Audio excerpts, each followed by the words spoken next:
As hunters, we need to reckon with a new and scary reality. Chronic wasting disease has been spreading rapidly around the country through our deer and elk herds, particularly in the last 10 years.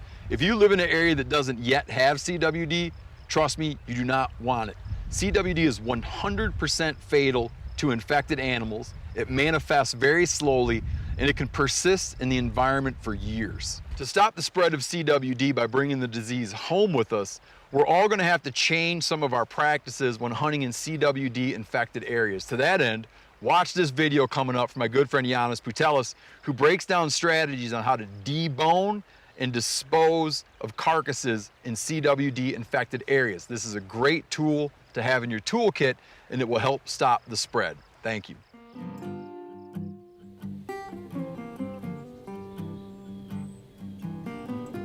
Hi, I'm Janis Putelis from MeatEater, and today I'm going to show you how to debone a deer in case you live or hunt in a place where you need to leave the bones behind for CWD reasons.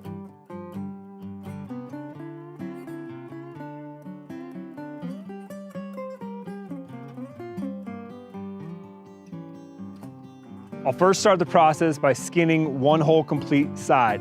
So I'll skin the ham, skin the shoulder, skin her flanks and her ribs, all the way back over to her spine, and skin it all the way up and expose her neck.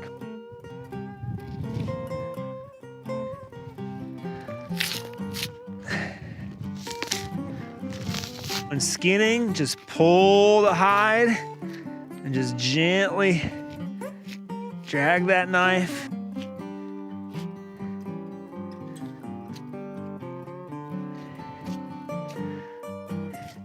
Once I have that done, I'll go and cut off the front shoulder. Then I'll cut off the ham or rear leg. Then I'll take off the back strap. And finally, I'll take off the neck roast. So to remove the back leg, find the ball joint. Find your pelvic bone, it's usually just inside there. You can cut away a little bit. You can see the ball in there, off the tendon.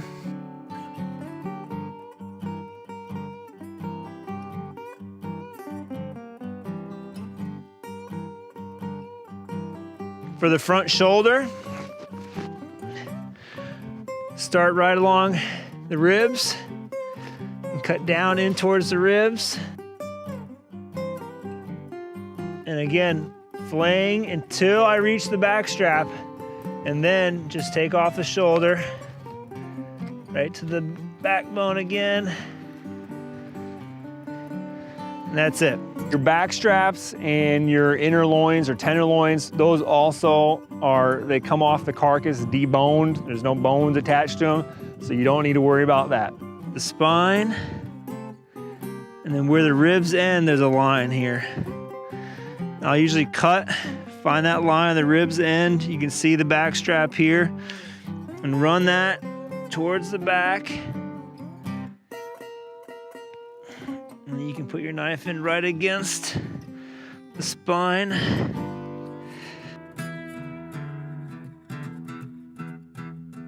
There you go, one back strap. There will be no deboning for the neck roast, since you're basically deboning it as you take it off the carcass. Make a cut at the top of the neck, down in towards the spine. And then you can start here by the esophagus or trachea and work your way up, or you can start at the spine and work your way down.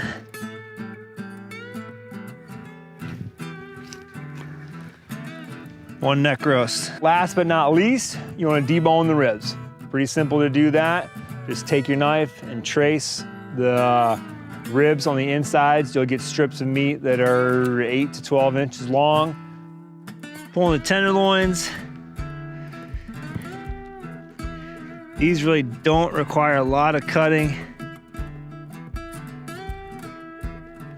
Once you've removed the ham, the shoulder, the back strap, the neck roast, and rib meat from one side, simply flip the deer over and repeat the process. Once I have those pieces taken off of the carcass, I will then go to actually deboning the meat. So for the shoulder, you want to find this ridge that runs like this off the scapula. Basically run your knife both sides of that ridge. You'll come up to the joint here. I usually go to the bottom and then wrap my blade around and then follow that flat scapula. Now on the shoulder, most of the meat, probably 90% of it, is on this side of the scapula. There's not much muscle on the side that faces the body. And you're mostly trying to get this stuff off here. So if here I've got the scapula freed, now I'm gonna come up to this joint and just sort of work around that joint. Find the next bone that's running to what I call her knee.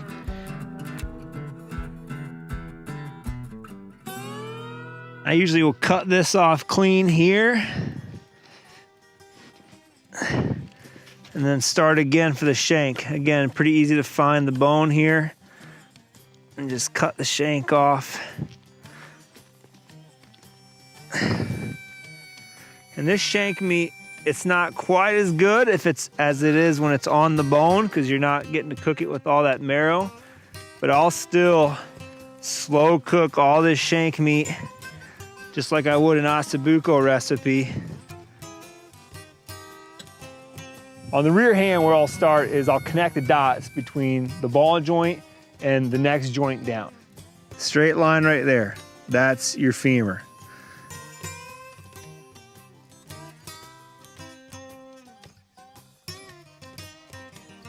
Basically straight down, you'll encounter that femur.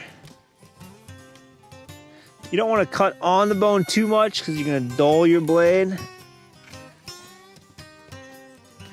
Okay, so the femur is freed now. So now from this joint up, I'm basically just going to separate the main ham here from this upper shank. Lines you're looking at are basically the connective tissue that's running in there. So if you're cutting along those lines, you're really not going to slice through your roast or through your steaks.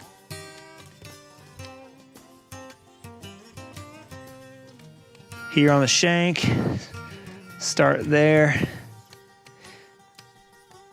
and trim the shank meat off of the lower leg.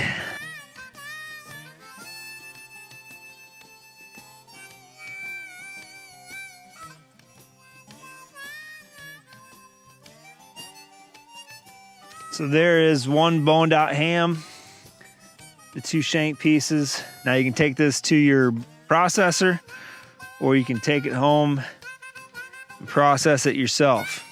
So I'm just gonna put her into a garbage bag. The plastic's not gonna hurt her as long as I keep it cool. So I'm gonna take the garbage sack, put it inside of a cooler, put some ice around the garbage sack. I don't want my meat to get wet. And when I get home, I'll pull it all out and butcher it. Or you could take it to the butcher as is in a garbage sack.